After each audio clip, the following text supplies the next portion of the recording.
사랑합니다. 축복합니다. 감사합니다. 오늘 말씀은 예수님의 비유 시리즈 18번째 시간으로 낮은 자리의 비유라는 제목을 가지고 함께 말씀을 나누고자 합니다. 오늘 본문 말씀은 청함을 받는 자들이 높은 자리를 택하는 것을 보고 예수님께서 그들을 보시고 비유로 말씀하셨습니다.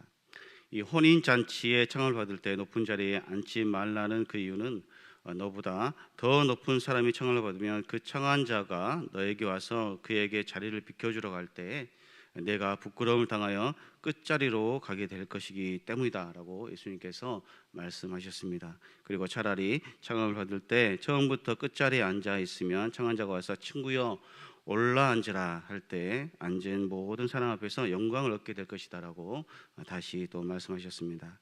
먼저 예수님은 초청받은 사람들이 윗자리를 골라 잡는 것을 보셨습니다. 예수님은 중요한 손님을 초청받으신 것이 확실한데 예수님께서 윗자리를 권해할 사람들이 예수님을 무시하고 서로 높은 자리를 차지하는 데만 집중하여 이렇게 고민하는 모습, 그들이 다투는 모습을 예수님께서 보셨던 것입니다. 이 바리새인들은 로마의 식사예절과 관습을 잘 아는 사람들이었습니다. 윗자리는 지혜를 가르치는 주요 손님에게 정해져 있었는데 전혀 예수님께 자리를 양보할 생각이 없었습니다. 이러한 모습을 보고 예수님께서 비유로 그들에게 말씀하셨습니다. 예수님께서 하신 말씀은 분명히 자신들에게 하신 말씀이라는 것을 이들은 단번에 알 수 있었습니다. 예수님은 두 가지 경우를 예로 들었습니다. 첫째는 손님을 받았을 때 주인의 안내 없이 스스로 판단해서 높은 자리에 앉지 말라는 것입니다. 왜냐하면 높은 자리에 앉아 있다가 나중에 더 높은 사람이 오면 그 자리에서 내려오는 부끄러움을 당할 것이기 때문이다라고 말씀하십니다. 여기서 높은 자리는 가장 높은 자리를 의미하지 않을 수도 있습니다. 왜냐하면 가장 높은 자리는 이미 정해진 사람이 있을 것이기 때문입니다. 그 나머지 자리를 놓고 신분이 비슷한 사람들끼리 경쟁하면서 자리 쟁탈전을 하는 게 문제가 된 것으로 보입니다. 두 번째 경우는 지혜롭고 겸손하게 초대받았을 때 가장 낮은 자리에 앉으면 주인이 와서 더 높은 자리로 안내해 주리라는 것입니다. 그렇게 되면 부끄러움이 아닌 영광을 얻게 될 것이다라고 예수님께서 말씀하십니다. 말씀의 내용은 매우 간단합니다. 그러나 이 말씀을 통해서 우리가 영적 교훈 세 가지를 함께 생각해 보고자 합니다. 첫 번째로 높은 자리에 앉지 말아야 합니다. 7절에 보면 청함을 받은 사람이 높은 자리의 택함을 보시고 그들에게 비유로 말씀하여 이르시되 라고 말씀합니다. 본문은 예수님께서 안식일의 수종병, 이 수종병이라는 것은 이 복부에 물이 차서 심장이나 신장 또 간 등을 압박하여 몸이 붓는 그런 병을 말하고 있습니다. 이 수종병을 치료하고 그 책망하심으로 율법사들과 바리새인들 간에 안식일 논쟁을 마치신 후의 상황이었습니다. 또한 본문은 식사를 위하여 초대받은 사람들과 함께 식탁에 앉으려 할 때 상석을 차지하려고 하는 이 바리새인들의 교만한 태도를 교훈하시는 말씀입니다. 이 높은 자리에 해당하는 프로토클리시아는 문자적으로 첫 번째 좌석으로 식사에 초대받은 사람들 중에 제일 존경받은 위치에 있는 사람들이 앉는 자리를 가리키고 있습니다. 당시 연회장에 마련된 식탁은 상하 구별이 있어서 높은 위치에 있는 사람들이 앉게 되는 식탁과 또 일반 사람들이 앉는 식탁이 따로 구별되어져 있었습니다. 그런데 대부분 바리새인들은 청함을 받은 자마다 높은 자리에 이들은 앉으려고 했던 것입니다. 높은 자리에 앉기를 원하는 그들은 자신들이 사회 지도층에 있는 사람들이기 때문에 누구보다 자신들이 높다고 그렇게 생각을 하였고 또 그만한 위치에 자기들이 있기 때문에 그 자리에 당연히 앉아야 된다라고 생각을 했던 것입니다. 그래서 누구도 낮은 자리에 앉지 않으려고 하였고 높은 자리에 앉으려고 하였던 것입니다. 그러나 예수님께서 혼인잔치에 초대받은 그들이 전부 높은 자리에만 앉으려 하는 모습을 보고 그들을 제자들에게 교훈하고 있습니다. 여러분, 대부분의 사회적으로 높은 자리에 있는 사람들은 자기 자신에 걸맞는 자리에 다 앉으려고 합니다. 그렇지만 예수님은 높은 자리에 앉지 않으시고 낮은 자리에 오셨고 또 낮은 자의 모습으로 친히 허리에 수건을 들으시고 이 제자들의 발을 씻기셨습니다. 저마다 사람들은 모두가 높은 자리를 좋아합니다. 높아지려 하고 높은 자리에 올라서야지만이 자신이 다른 사람들을 우러러보게 합니다. 우리가 명심해야 할 것이 있는데 그것은 세상의 모든 권위는 자신의 노력의 성취로 오는 것이 아니라 세상의 모든 권위는 하나님으로부터 온다는 것을 우리는 알아야 합니다. 대통령의 권위, 지도자의 권위, 부모의 권위, 또 선생님의 권위는 모두 다 하나님으로부터 나옵니다. 왜냐하면 질서 때문입니다. 세상에 질서가 없으면 대혼란과 또 혼돈이 생기고 세상은 마비가 되고 말 것입니다. 그러므로 높은 자리에 앉기를 원하기보다 낮은 자리에 앉기를 원하는 자가 되시기를 바랍니다. 두 번째로 높은 자리에 앉으면 끝자리로 가게 됩니다. 우리 같이 읽어보겠습니다. 시작. 높은 자리에 앉으면 끝자리로 가게 됩니다. 아멘. 8절에서 9절에 보면 내가 누구에게나 혼인잔치에 청을 받을 때 높은 자리에 앉지 말라. 그렇지 않으면 너보다 더 높은 사람이 청을 받은 경우에 우리 9절 같이 있습니다. 시작. 너와 그를 청한 자가 와서 너더러 이 사람에게 자리를 내주라 하니 그때에 내가 부끄러워 끝자리로 가게 되리라. 아멘. 예수님께서는 청함을 받았을 때 높은 자리에 앉지 말라라고 말씀합니다. 왜냐하면 너보다 더 높은 사람이 청한 자로부터 잔치에 초대받았을 때 지금 앉아있는 자리를 그 사람에게 내주게 되기 때문이다라고 말씀합니다. 또한 이것으로 끝나는 것이 아니라 잔치에 초대받은 사람들이 이 사람이 앉아있는 자리가 높은 사람이 앉는 자리인데 그러한 직위가 되지 않는다는 것을 잔치에 초대받은 사람들이 알고 있기에 이 높은 자리에 격에 맞는 사람이 왔을 때 많은 사람으로부터 부끄러움을 당하게 될 것이다 라고 예수님께서 말씀하고 있습니다. 현직에 있을 때 그 사람이 하는 언행들을 보면 그 사람의 인격을 알 수 있다는 말이 있습니다. 그렇습니다. 현직에 있을 때 어떻게 처신하느냐에 따라 인격이 정해지는 것 같습니다. 자리가 사람을 만드는 것으로 착각하고 자신의 인격이 미숙한데도 불구하고 거드름을 피우는 사람들이 얼마나 많이 있습니까? 이런 사람들은 반드시 후회할 날이 오기 마련입니다. 예수님은 두 번째로 초대한 주인에게 교훈을 주고 있습니다. 즉 친한 사람이나 같은 부류의 사람들을 초청하지 말고 또 사회적으로 신분이 낮고 어려운 사람들을 초청하라는 것입니다. 왜냐하면 전자의 사람들은 초청에 대한 답례로 다시 초청에 올 것이기 때문에 아무런 공적도 남지 않게 되기 때문입니다.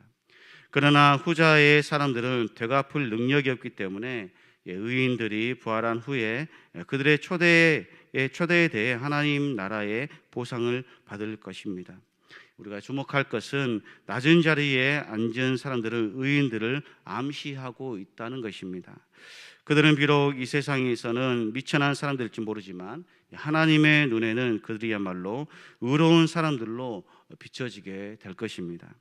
이러한 말씀의 배경을 알기 위해서는 당시에 있었던 상호 초대의 관습을 이해할 필요가 있습니다. 우리 상류층에 속한 사람들은 초대받으면 다음에 초대했던 사람들을 다시 초청해야 하는 의무가 있었습니다. 이러한 관습 때문에 다시 초대할 능력이 없으면 무례에 대한 비난을 감수하면서 아예 초대에 응하지 않기도 하였던 것입니다. 예수님을 초청한 주인은 이러한 교훈을 듣기에 적합한 행위를 보여주셨습니다. 그는 같은 부류의 사람들을 초청해 놓고 예수님의 비판과 책망을 들어야 했기 때문입니다. 예수님께서 이러한 교훈을 한 목적은 가깝게는 곧 있게 될 예수님의 순환과 죽음을 염두에 두고 있었기 때문이었습니다. 또 멀게는 하나님의 나라에 있을 큰 잔치와 비교할 수 있기 때문입니다. 예수님은 이제 곧 죽을 운명에 처해 있었고 또 최후를 향해 예루살렘으로 가는 중이었습니다. 이러한 사정을 바리새파 사람들과 율법학자들이 전혀 알 수 없었습니다. 예수님께서는 이 비유를 통해서 그들의 어리석음을 지적하고 있습니다.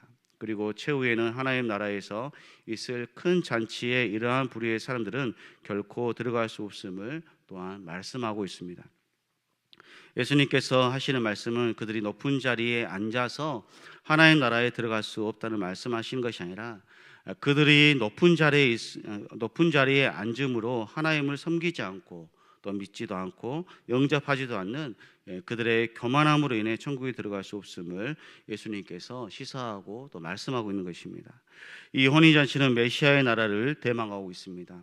세상에서 높아지려 하고 또 그렇게 하는 자는 수치를 당하게 될 것이고, 또 그들이 스스로 취하려고 하는 영광은 자신이 노력해서 얻은 것이 아니라 반드시 하나님께서 그 자리에 올려주셔야 그가 하나님을 통해 영광을 얻을 수 있고, 또 스스로 높아지려 하는 자는 오히려 수치를 당하게 될 것을 말씀하셨습니다.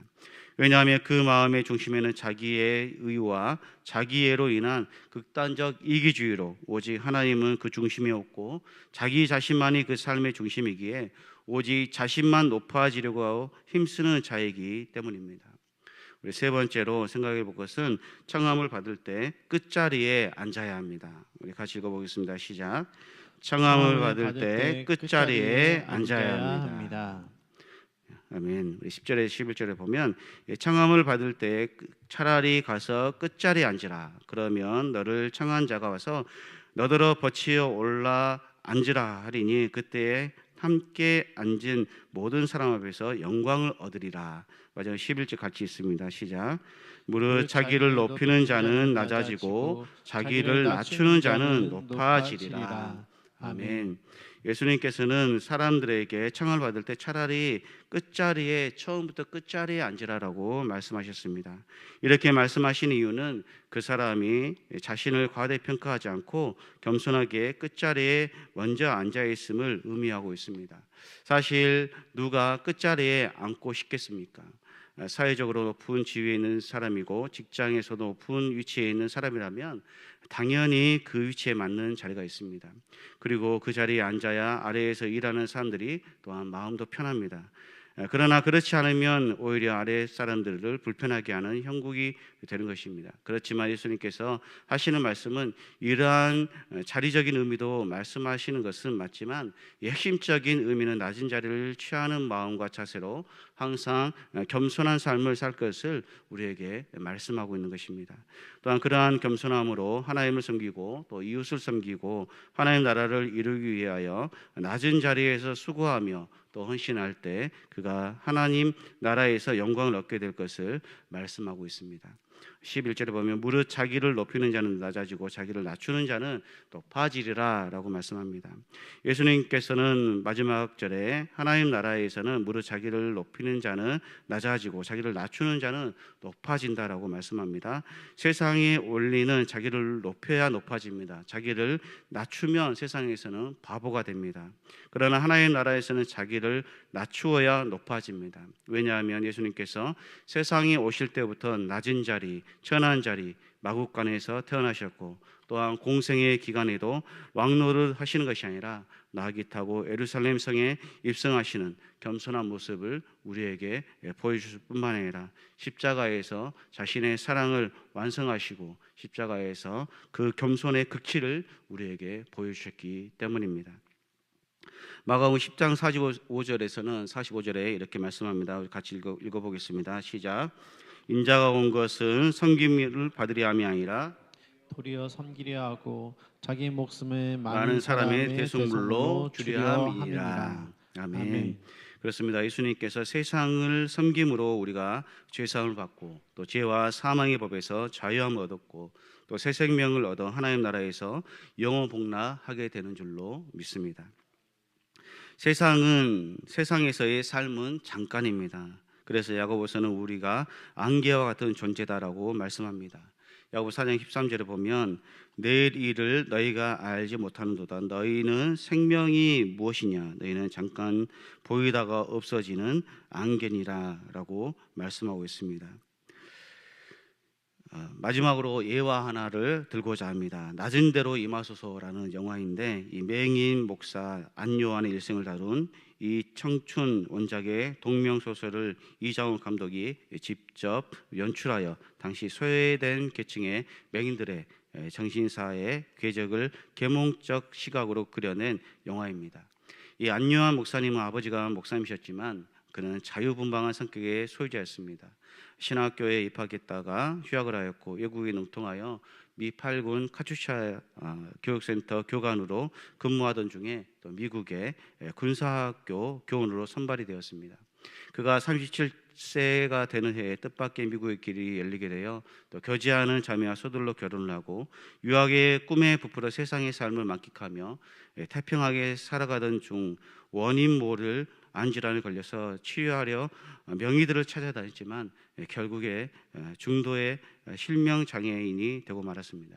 이후 아내와 자녀들은 자신을 떠나게 되었고 또 자살을 기도한 절망의 순간 어느 날 찬란한 광채와 함께 하늘에서 울려오는 이 성스러운 목소리를 듣는 경이로운 하나님의 음성을 듣고 낮은 곳을 부축하라는 소명을 받았습니다.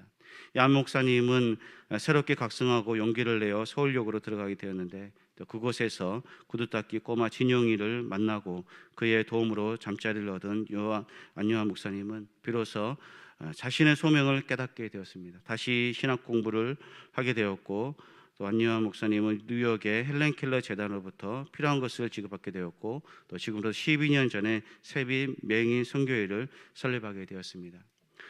한 인터뷰에서 목사님은 이렇게 말씀하셨습니다. 30년 전 세빛 맹인 선교의 사역의 비결은 오직 한 가지, 하나님의 뜻에 철저하게 순종하는 것이었다라며 최근 안과에서 나의 시신경이 죽지 않았고 또 수술만 다시 하면 앞을 볼 수 있다는 진단을 받았지만 육신의 눈을 다시 뜨는 것은 나의 뜻이지 하나님의 뜻이 아니라는 것을 깨닫고 수술을 거부했다라고 말씀하셨습니다. 그리고 내가 육신의 시력을 얻은 것은 버림받은 자들의 아픔을 알고 또 육신의 눈을 뜨지 못하는 이들의 고통을 헤아리며 그들의 위로하는 사역을 감당케 하기 위한 하나님의 뜻이라며 육신의 눈을 볼 수 없지만 영혼의 눈을 뜨고 강권적인 하나님의 사랑을 깨달은 것이 그 무엇과 바꿀 수 없을 만큼 귀하다라고 고백하셨습니다. 우리의 삶이 겸손의 자리에서 낮은 자리에서 끝자리에서 하나님을 사랑하고 이웃을 사랑하고 또 교회를 사랑하여 주께 헌신하며 믿음의 길을 걸어갈 때 하나님께서는 천국에서 그의 영광의 자리 또 높은 자리 은혜의 자리로 올려주실 것입니다. 마지막 결론입니다. 그러므로 안 목사님 같이 우리가 믿음의 신앙과 또 믿음과 신앙을 본받아 하나님의 자녀로 겸손의 자리 또 낮은 자리 끝자리에 임함으로 모든 사람을 이롭게 하고 또 하나님을 사랑하고 이웃을 사랑하고 낮은 자리에서 겸손히 주의 몸된 교회를 섬기시는 주님의 귀한 거룩한 성도님들이 되시기를 주님